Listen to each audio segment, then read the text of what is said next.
महादेव की जय। विश्व वंदनीय संत सम्राट बंदी छो सदगुरु श्री कबीर साहब जी, मेरे हृदय मंदिर के आराध्य परम पूज्य सदगुरु श्री महान साहब जी, पूजा के योग्य सभी संत समाज, मैं चरण कमलों में सिर झुका के तेरा बार बंदी करता हूँ।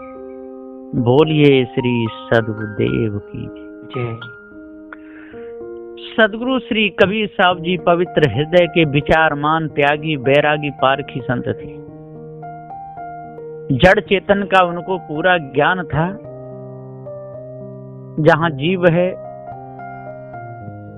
वही जीव ही चेतन है, और जहां जड़ है वो जड़ मुर्दा है। जिंदा और मुर्दा का पूरा ज्ञान सदगुरु श्री कबीर साहब जी को था। और हृदय से उठी हुई जो कल्पना है वो मिथ्या धोखा है। सारे संसार के लोग हृदय की उठी हुई कल्पना में गोता खा रहे हैं। ज्ञान अज्ञान को पचे मूला, अक्षरातीत ब्रह्म अनुकूला। तत्पद ईश्वर और त्वम पद जीव, इन दोनों का मूल कारण पंचम बिंदु रूप असी पद केवल ब्रह्म को माना है। उसी ब्रह्म को ज्ञान अज्ञानाद काया माया का और मूल माया की उत्पत्ति का आधार माना है। और मन बुद्धि वाणी से परे हुए है निरक्षर ब्रह्म व्यापक होने से सबके सहायक व अनुकूल ही बना रहता है। ऐसी कल्पना मायावी गुरबा लोगों ने की है। सारे संसार के लोग इन्हीं तीनों पदों में अपने आप को भूल गए। जीव को नानक विकारी कर दिए। जब तक अपने आप का पूरा ज्ञान नहीं होगा, जड़ चेतन का पूरा ज्ञान नहीं होगा, तब तक मायावी गुरबा लोगों से बंधन किसी का छूटेगा नहीं। संसार से बंधन किसी का छूटेगा नहीं। जब अपने हृदय की उठी कल्पना में सब अंधे हो गए, तो अब विचार करो ये मन को पवित्र कैसे कर पाएंगे। धोखे में कोई तो ये समझते हैं कि जवानी में शरीर छूट जाए तो भूत बन जाता है या जिन्न बन जाता है। फिर उसकी पूजा करने लगते हैं, थान बदवा देते हैं, मंदिर बनवा देते हैं, पूजा होने लगती है। यही तो भारी भूल है। दुखिया त्रिविध श्रेष्ठ बनाई, ब्रह्म ईश्वर जीव राह जड़ाई। सदुदे कहते भर्मिक अध्यासी त्रिगुणी साधनाओं से दुखी नर जीवों ने तीन प्रकार की सृष्टि कल्पना करके वाणी वेदांत बनाया। सो विज्ञानी की ब्रह्म दृष्टि असीपद और ज्ञानी की ईश्वर दृष्टि तत्पद और अज्ञानी की जीव दृष्टि त्वमपद कहा है। इसी के घेरे में बद्ध होकर सब जड़ाध्यास से 84 योनियों के चक्र में घूम रहे, महादुखी हो रहे हैं।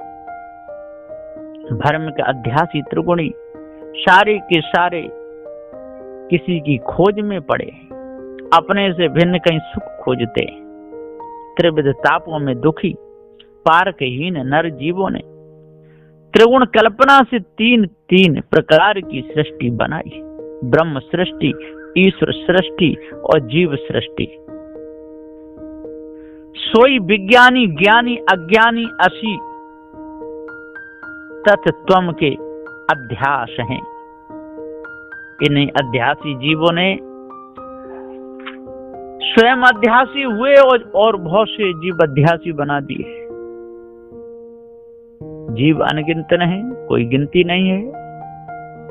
सारे के सारे विषय और भ्रम में डूबे हुए हैं। कोई इस विषय भ्रम को त्याग पाते हैं। अटल राज नहीं कलह कल्पना, नष्ट बुद्धि नहीं सूझे मरना। जहां पर वाणी खानी का कलह द्वंद मिथ्या कल्पना है, वहां पर अटल पारख स्थिति की प्राप्ति नहीं होती है और पारक निज स्वरूप की बोध स्थिति में जो विराजमान है, उनके पास कोई कलह कल्पना भ्रम नहीं है, या वह भ्रम उनमें नहीं रह सकता है। जिनकी बुद्धि नष्ट हो गई है, ऐसे विषयी लोग तथा गुरवा लोगों को जीव का दुख, हानि, जड़ाध्यास, जन्म मृत्यु का बंधन कुछ सूझ समझ नहीं पड़ता है। वो धोखे में अपने जीवन को निकाल देते हैं और जो भी उनके पास में आता है उसको धोखे से फंसा लेते हैं। देखो, बिल्ली छिप कर के बैठती है और ये पता चलता है कि कितनी सीधी सादी भोली भाली है, और जब चूहा आता है तो झपट करके उसका विनाश कर देती है। उससे भी ज्यादा नरम उसी का बच्चा होता है, उसको मुंह में देकर के कई जगह रखती रहती है, उसमें एक दांत भी नहीं लगने देती और चूहा को खा जाती है। पारक स्वरूप में अटल विराजमान संत कोई कलह कल्पना खानी बानी के फंदाओं में नहीं रहते हैं। नष्ट बुद्धि भ्रष्ट मनुष्यों को खानी बानी का अध्यास ही हमें जन्म मरण में डालकर दे धराने वाला कारण दुखों का बीज है। ये समझ कुछ नहीं सूझती है, और जब तक हमको पूरा ये ज्ञान नहीं होगा आर पार का, तब तक हम संसार में ही गोते खाते रहेंगे। हमको पता ही नहीं चलेगा सार क्या है असार क्या है। आंख न सूझे पीड़ा भारी, मोह अमल माते संसारी। आंख न सूझे पीड़ा भारी। भ्रमिक जड़ाध्यासी मनुष्यों की विवेक दृष्टि फूट जाने से चैतन्य जीव निस्वरूप की पारक दृष्टि तो उनको सूझ नहीं पड़ती है। इससे जन्म मरण और गर्भवास के भारी पीड़ा व कष्ट दुख पा रहे हैं, ऐसे दुख भोग रहे हैं। संशय रूप संदेह में ग्रस्त संसार के नर जीव सब स्त्री और ब्रह्म के विषयानंद तथा ब्रह्मानंद के नशा में चूर मोहित मलिन उन्मत्त बद्ध हो गए हैं। कोई वेद वाणी के मोह अमल में मात के उन्मत्त हो रहे हैं, अपने आप को जान ही नहीं रहे। जैसे उन्मत्त हाथी यही नहीं समझता है कि हथनी कागज की है, वो तो उसके ऊपर चढ़ जाता है। नीचे गड्ढा रहता है, सड़े हुए बांसों से पटा रहता है, बांस टूट जाते हैं, वो हाथी उस गड्ढे में गिर जाता है और उसको पकड़ लेते हैं लोग, उसके ऊपर सवारी करके चलते हैं। बेचारा यदि वो हाथी अंधे होकर के विषय में अंधा होकर के यदि कागज की हथनी के ऊपर नहीं चढ़ता तो क्या वो खांचे में गिरता? कभी नहीं। इसी प्रकार से मनुष्य खानी में आकर के उन्मत्त हाथी के समान होकर के विषय वासना में चूर होकर के यदि ये जीव नहीं विषय वासना में फंसता तो क्या ये संसार रूपी खांच में गिरता? ये कभी नहीं गिरता। साहब कहते हैं कि अपने आप को जब तक नहीं जानोगे, चैतन्य की पार की दृष्टि न सूझने से नरजीव भारी पीड़ा सहन करके आवागमन के दुख चक्र में पड़े हुए, संशय में पड़े हुए सब संसारी खानी बाणी के महामोह रूप अमल नशा में चूर होकर उन्मत्त पागल भ्रमिक अध्यासी हो रहे हैं।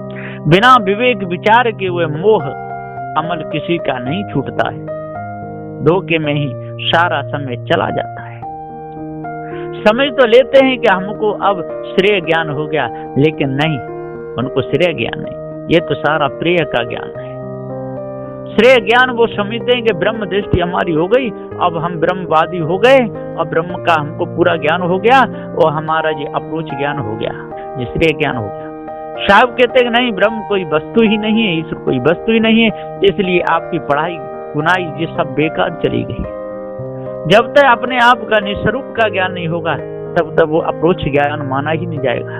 ये सारा प्रेय ज्ञान है, सारा परोक्ष ज्ञान है।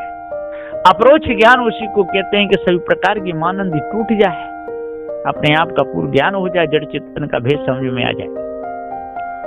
तो साहब कहते हैं कि दशा परस्पर लेह निहारी और बरते सब संतोष विचारी।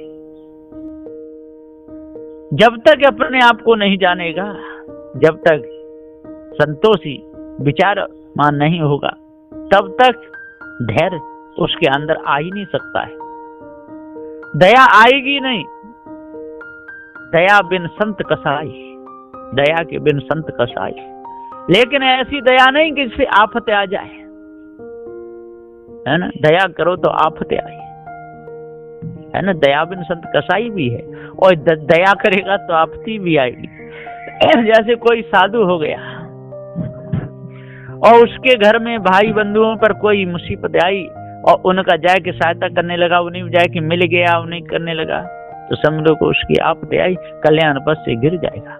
ऐसी दया नहीं करनी चाहिए, वहां से मोह हटाना चाहिए। सब अपने अपने कर्मों का फल भोग रहे हैं, उसमें हमारा कोई लेना देना नहीं। एक दूसरे की दुर्दशा देखकर परस में व आपस में एक की गड़बड़ी हालत देकर और साधनाओं में आपस की स्थिति कठिनाइयों की बराबरी देख लेते हैं। इसी से वे सब मनुष्य ऐसा सोच करके दुख सुखों में हमारे समान ये सारे लोग भी तो हैं, यह तो सभी को वैसा ही है, ऐसा विचार करके संतोष लेकर बरतते या चलते अपना गुजारा कर लेते हैं।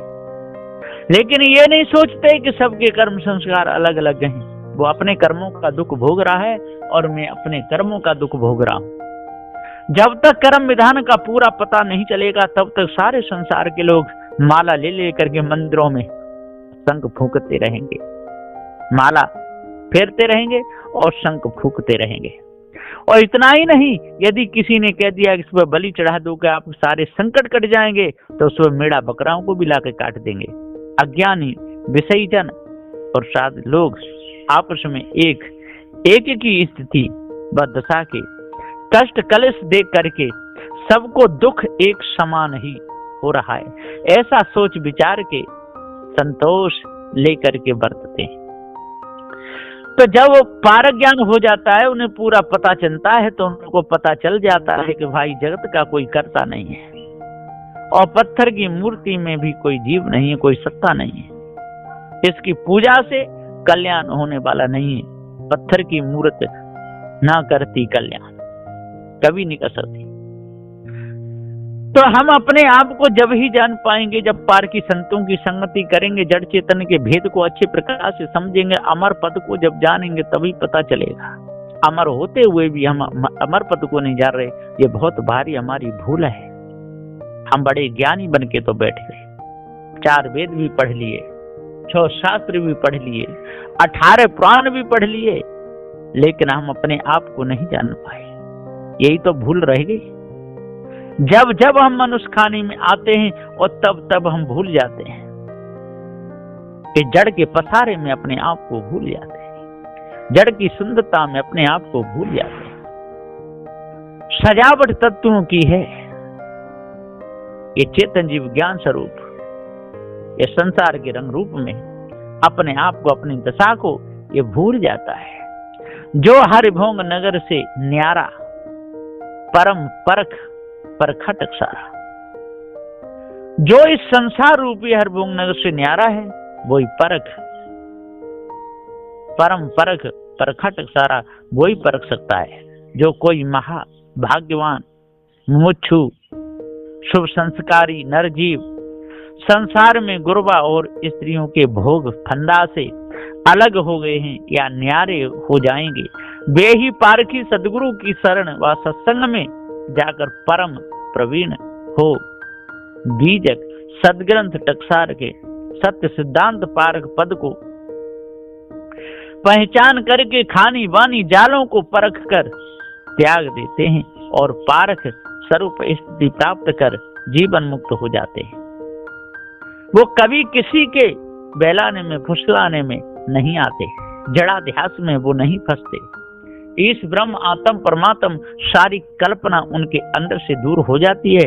जो कोई भाग्यशाली शुभ संस्कारी नरजीव संसार में स्त्री तथा गुरुवा लोगों के भोग विलास कुसंग से न्यारे होकर परम पार की सदगुरु की शरण में आया, उसने टकसार सदग्रंथ बीजक को पढ़ गुण धारण कर सब जालों को परख के त्याग दिया और पारक स्वरूप में ही स्थिर हो रहा है।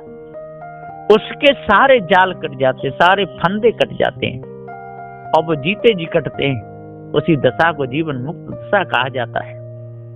और जब उसी दशा में शरीर छूट जाता है, उसी को विदेह मुक्ति कहा जाता है। ये जीवन मुक्ति और विदेह मुक्ति दो प्रकार की मुक्ति बताई गई है। दो प्रकार का पुरुषार्थ भी बताया गया। एक तो संसार की वस्तुओं को इकट्ठा करके पालन पोषण करते रहते हैं, अपना और अपने परिजनों का।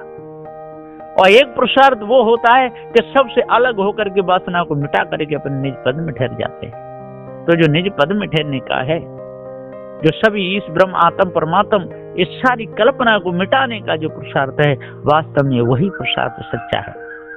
महाअगम संभव दुख नासी, शरण गए सो सुख भोवासी।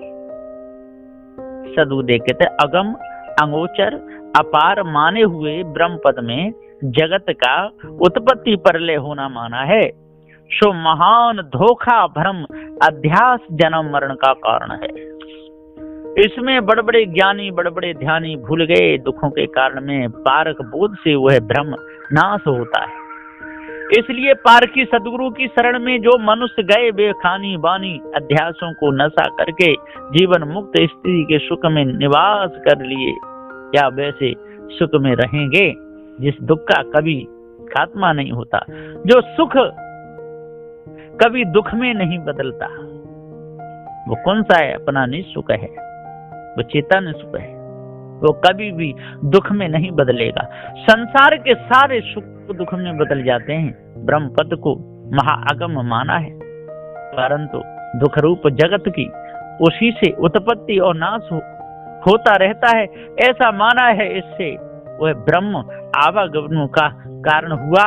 जो कोई मनुष्य पार की सदगुरु की शरण में जाकर सत्यासत्य को परखते हैं, उन्हीं की भ्रम कल्पना वासना सब नाश हो जाने से वे सुख में निवास करने वाले जीवन मुक्त हो जाते हैं।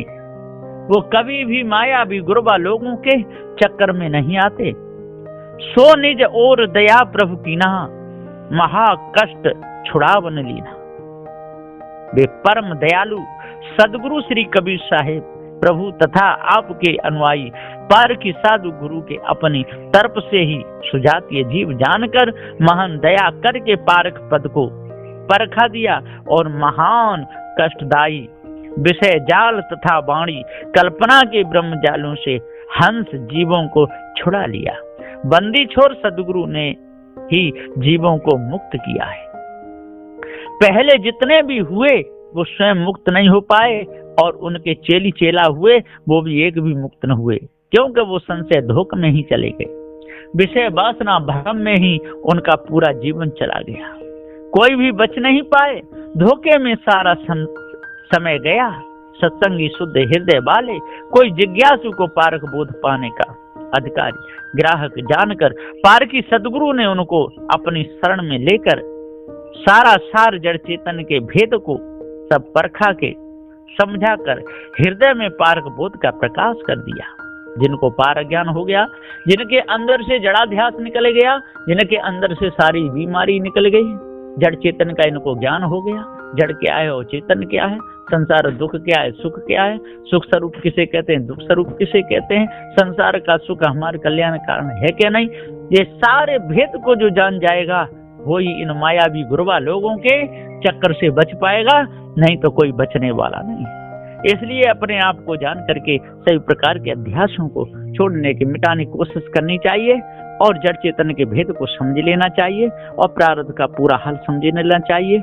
जिस दिन ये प्रारब्ध पूरा होगा और समय फिर तामे घटे बड़े रतियों नहीं, बिल्कुल घटेगा बढ़ेगा नहीं, उसी क्षण ये शरीर छूट जाएगा और जैसे अध्यास जीव के होंगे तैसी खानी को चला जाएगा। और यदि शरीर रहते रहते जीवन मुक्त हो गया तो सभी प्रकार के बंधनों से छूट करके निस्वरूप में ठहर जाएगा। बोलिए श्री सद्गुरुदेव की जय।